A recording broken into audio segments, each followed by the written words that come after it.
Aduh, Ustadz Abu, kok bisa kayak gini? Lemas sekali gue tengok kayak yang potong ya kan? Iya, gua tak kirain tadi Ustadz Niang udah lewat di sana tadi, di sorong gitu.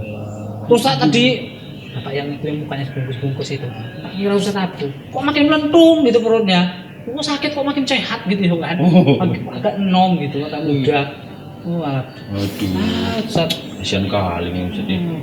bisa sakit juga rupanya ini ya. DBD katanya Bu. Iya, hati lo sampean. Kata orang-orang, dari yo, DBD itu sakit yang buat orang meninggal katanya yo. Iya. Sampean masih muda, masih enom. Walah kalau sempat mati cepet. Ya, untung-untung ya. Siapa lagi nih ngajari kami? Sia-sia terus. Dokter datang. Assalamualaikum. Waalaikumsalam. Iya. Sini. Gimana Pak Abu kabarnya? Alhamdulillah, Dok. Alhamdulillah ya. Ini siapa ini? Oh, Kenalin, Dok. Iya. Nama saya Selamat Wijaya Joyo Diningrat. Iya, panjang namanya ya.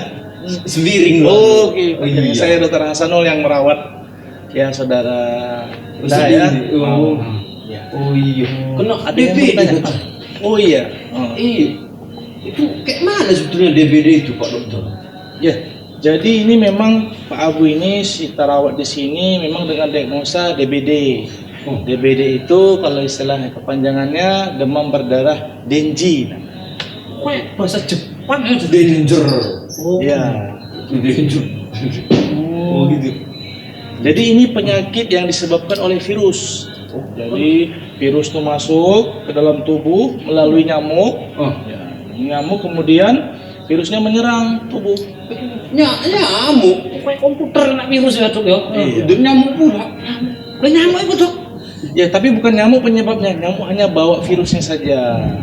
Oh, tadi nyamuk bos kau. Dok aku digigit, Dok. Iya iki. Ayo sakit aku, Dok. Kak. Enggak lah, enggak sampai tertular seperti itu, enggak mudah tertular DBD ini. Tergantung daya tahan tubuh kita. Kalau daya tahan tubuh kita bagus, maka insya Allah kita terjaga dari penyakit ini. Oh, Iya. perlu juga kita jaga kesehatan gitu. Iya, benar. Tapi, Dok, kan sering orang gigit nyamuk, Dok. Ya. Kadang ada yang orangnya loyo-loyo gitu, Dok. Tapi gigit nyamuk nggak pernah dia kayak kena sakit-sakit DBD, Dok. Semua nyamuk kayak gitu Dokter. Oh, tidak semua nyamuk. Jadi nyamuk itu ada macam-macam jenisnya. Nah, kalau penyebab sebagai pembawa virus Denji ini nama nyamuknya Aedes aegypti. Jadi tidak semua nyamuk menjadi pembawa virus Denji ini. Jadi kalau kita lihat di rumah kita nyamuk tuh ada perut sama kakinya tuh belang-belang warna hitam, dan tuh biasanya dia suka hinggap di tanaman-tanaman atau di baju-baju yang kita gantung. Nah, itu sering di situ nyamuknya. Nah, itu namanya nyamuk Aedes aegypti. Apa? Aedes? Aedes aegypti. Oh, itu nyamuknya orang mana sih? Mana yang kali ngasih namanya? Itu supaya itu nama ilmiah istilahnya. Iya. Jadi nyamuk ini dia suka sekali gigit pada waktu pagi dan sore hari. Biasanya malam juga nyamuk. Iya, ini pagi.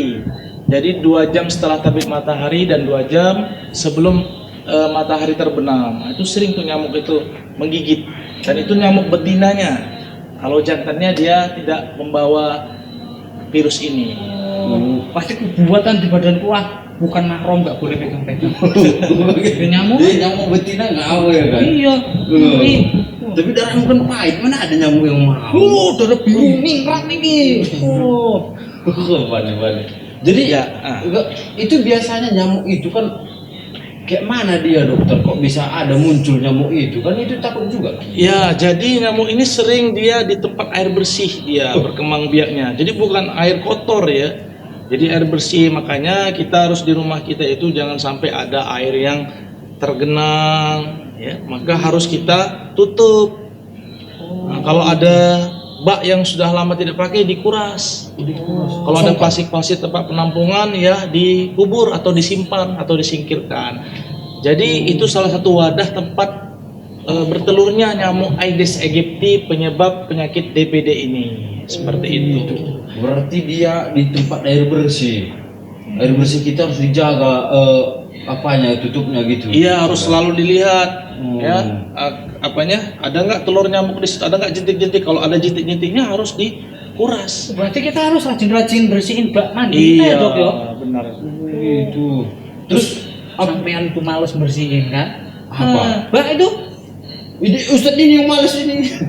Enggak lah itu gitu. Kayak mana kadang lupa kita. Tapi itu harus diperhatikan gitu. Iya benar, dari Wah.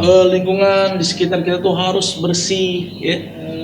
Dan juga jangan sampai nanti kalau misalkan di lingkungan kita ada satu orang yang terkena penyakit demam berdarah, segera laporkan ke dinas kesehatan setempat atau puskesmas agar dilakukan pencegahan penularan. Bisa nular gitu. Iya bisa. Bukan ini, maksudnya nyamuknya itu bisa gigit-gigit orang. Iya. Kalau udah ada kena satu berarti ada sampelnya kan kayak gitu. Iya, jadi nyamuk tadi itu dia pernah menggigit orang yang berpenyakit demam berdarah ini, kemudian dia menggigit lagi orang yang sehat. Dan kebetulan orang yang sehat ini daya tahan tubuhnya menurun, akhirnya virusnya tadi pindah ke si pasien yang lain. Akhirnya tuh, Dok, tadi aku kan digigit nyamuk, Dok. ya. Nah, terus kalau misalnya ciri-ciri gejala orang kena DBD itu apa, Dok? Oh penting. Oh iya. Nah ini penting sekali. Dan awalnya memang paling sering itu demam. Demam. Jadi demam, kemudian nyeri pada sendi, pegel-pegel. Kadang sulit kita bedakan dengan flu.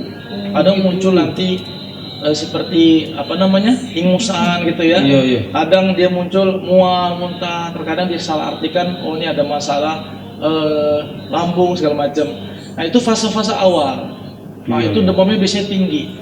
Nah nanti di tengah-tengah sekitar hari-hari ketiga, hari kelima itu nanti fasenya demamnya turun sendiri. Tapi disitulah yang menjadi fase namanya fase kritis, yang kadang kita anggap nih pasiennya sudah sembuh, padahal itu fasenya lagi berat-beratnya. Oh gitu dia. Iya.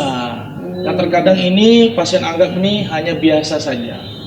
Nah disitulah terjadi nanti yang namanya kebocoran cairan di tubuh kita, kebocoran plasma, atau tidak hanya cairan yang bocor, tetapi darah yang bocor. Makanya disebut sebagai demam berdarah. Bisa mimisan, bisa kadang bintik-bintik perdarahan muncul, dan ini jangan dianggap masalah yang biasa. Jangan Langsung sepele. bawa ke dokter atau ke rumah sakit terdekat. Jangan air gitu. Iya. Itu kalau mimisan dulu. Kok aku mau demam berdarah, demam itu sambil keluar darah tak dari mana-mana gitu, Dok. Iya. Jadi yang biasanya itu munculnya tuh dari mimisan atau dari dia muntah darah atau buang air besarnya itu warna hitam. Oh gitu. Yang paling sering memang dari bintik-bintik perdarahan di sekitar kulit lengan atau di perut atau di daerah kaki.